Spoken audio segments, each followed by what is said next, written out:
अस्सलामुअलैकुम दोस्तों, उम्मीद करता हूं आप सब खैरियत से होंगे। दोस्तों, आज की इस वीडियो में सऊदी अरब की कुछ ज़रूरी और बड़ी खबरें आप लोगों के साथ में शेयर करने वाला हूं, तो वीडियो को पूरा ज़रूर देखें ताकि पूरी जानकारी आप लोगों को मिले। देखिए, आज की इस वीडियो में सऊदी अरब की कई सारी ज़रूरी खबरें हैं, लेकिन इन खबरों में से सऊदी अरब के अंदर काम करने वाले गैर मुल्कियों के लिए एक बहुत ही इंपॉर्टेंट खबर आई है, जो कि ministry of human resource and social development की तरफ से आई है, जिसमें वर्कर और कफील के बीच का जो कॉन्ट्रैक्ट होता है, इस कानून में कुछ बदलाव किया गया है। इसमें कुछ नया लाया गया है जिसे सऊदी अरब के अंदर काम करने वाले हर गैर मुल्की को जानना चाहिए।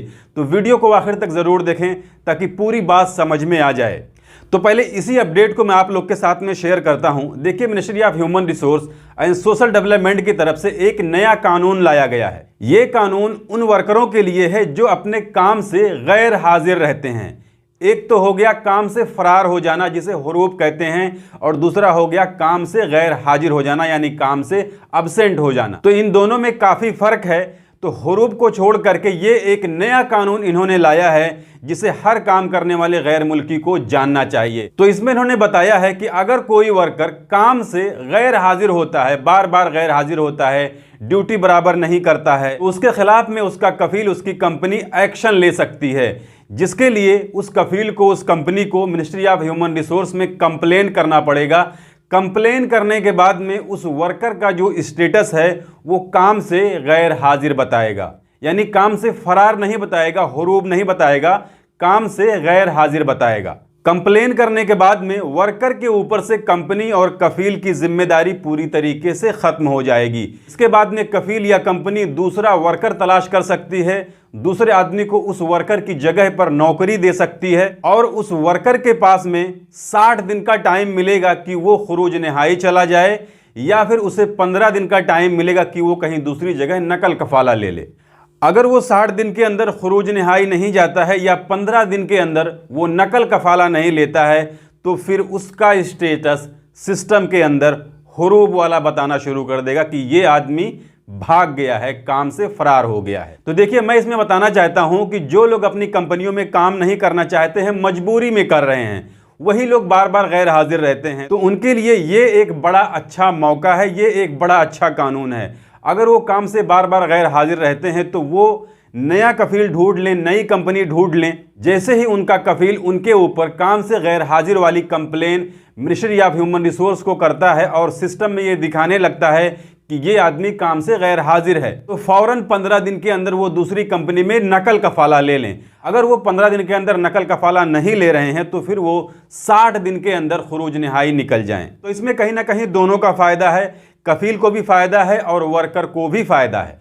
और इसमें एक चीज़ ये भी जान लीजिए कि ये सिर्फ सऊदी अरब के अंदर प्राइवेट कंपनियों में काम करने वाले लोगों के लिए है, ना कि किसी डोमेस्टिक वर्कर्स के लिए, यानी हाउस ड्राइवर वगैरह के लिए नहीं है, ना ही खद्दामा के लिए है, ना ही आमिल मजरा, आमिल मंजिली, टीचर, कुक, इन सब के लिए ये कानून नहीं है। ये सिर्फ कंपनियों में काम करने वाले वर्करों के लिए है, क्योंकि इसके बारे में मिनिस्ट्री ऑफ ह्यूमन रिसोर्स से पूछा भी गया है कि क्या ये कानून जो लोग हाउस ड्राइवर हैं या जो लोग घरेलू कामगार हैं उनके ऊपर भी लागू होगा या नहीं। जिसके जवाब में मिनिस्ट्री ऑफ ह्यूमन रिसोर्स ने कहा है कि नहीं, ये उनके लिए नहीं है, ये सिर्फ उन्हीं लोगों के लिए है जो सऊदी अरब के अंदर प्राइवेट सेक्टर में, प्राइवेट कंपनियों के अंदर काम करते हैं। इसके अलावा अगली अपडेट वो सऊदी ट्रैफिक पुलिस की तरफ से आई है, जो सऊदी अरब के अंदर गाड़ियां चलाने वाले ड्राइवरों के लिए है। देखिए, सऊदी अरब के अंदर बहुत से गैर मुल्की हैं जो गाड़ियां चलाते हैं, चाहे वो कंपनियों में चलाएं या कहीं हाउस ड्राइविंग करें, जिनके पास सऊदी अरब का लाइसेंस बनवाना पड़ता है। यहाँ से जब वो जाते हैं तो वो बाकायदा स्कूल में एडमिशन लेते हैं, वहाँ पर उसका एग्ज़ाम देते हैं, पास होने के बाद में उन्हें वहाँ का लाइसेंस दे दिया जाता है, जिसकी वैलिडिटी तकरीबन 10 साल रहती है, शायद इतना ही रहती है। तो देखिए, बहुत से ड्राइवर ऐसे होते हैं जो 4 साल 5 साल काम करने के बाद में अपने मुल्क वापस चले जाते हैं। फिर वो दूसरे वीज़े पर सऊदी अरब के अंदर जब जाते हैं तो उनके पास वो लाइसेंस मौजूद होता है जिस पर वो पहले सऊदी अरब के अंदर ड्राइविंग किया करते थे। तो इसी को लेकर के किसी ने सवाल किया था कि मेरे पास सऊदी अरब का ड्राइविंग लाइसेंस है, लेकिन मैं नए वीज़े पर आया हूं, तो मेरा जो इकामा बनेगा, ये लाइसेंस क्या उस इकामे के साथ में चलेगा या नहीं चलेगा। तो इस पर महकमा ट्रैफिक की तरफ से कहा गया है कि जब भी आप सऊदी अरब के अंदर पुराने लाइसेंस के साथ में नए वीज़े पर काम करने के लिए आएँ, यानी आप नए वीज़े पर आ रहे हैं और आपके पास सऊदी अरब का पुराना लाइसेंस है, अगर वो वैलिड है यानी एक्सपायर नहीं हुआ है, तो आपको उस लाइसेंस को नए इकामे पर मुंतकिल कराना पड़ेगा, यानी नए इकामे पर ट्रांसफ़र कराना पड़ेगा। इसके लिए ना तो आपको फिर से स्कूल में कहीं एडमिशन लेनी है, ना ही इसके लिए कोई एग्ज़ाम देना है, वही लाइसेंस उस पर काम करेगा अगर लाइसेंस एक्सपायर नहीं हुआ है। तो अगर लाइसेंस एक्सपायर हो गया है, फिर आप सऊदी अरब के अंदर आते हैं ड्राइविंग के वीज़े पर, तो शायद फिर से आपको स्कूल में एडमिशन ले करके एग्ज़ाम दे करके दूसरा लाइसेंस बनवाना पड़ सकता है। इसके अलावा अगली जानकारी वो कोयत से जुड़ी हुई है। देखिए, कोयत में उन सभी ड्राइवरों के लाइसेंस रद्द किए जा रहे हैं जो लोग ड्राइविंग के वीज़े पर जा करके कोई दूसरा काम कर रहे हैं, या वो पहले से वहां पर ड्राइविंग कर रहे थे, गाड़ियां चला रहे थे, लेकिन उन्होंने अपना पेशा बदल लिया है, कोई दूसरा काम करने लगे हैं। तो ऐसे ड्राइवरों के तकरीबन 3000 लाइसेंस रद्द किए गए हैं, और ये सिर्फ एक हफ्ते में किया गया है। और इसके लिए इन्होंने आगे भी कहा है कि जो भी ड्राइविंग लाइसेंस के नियमों का उल्लंघन करेगा उसका लाइसेंस रद्द कर दिया जाएगा, जिसके बाद में अगर वो कोयत के अंदर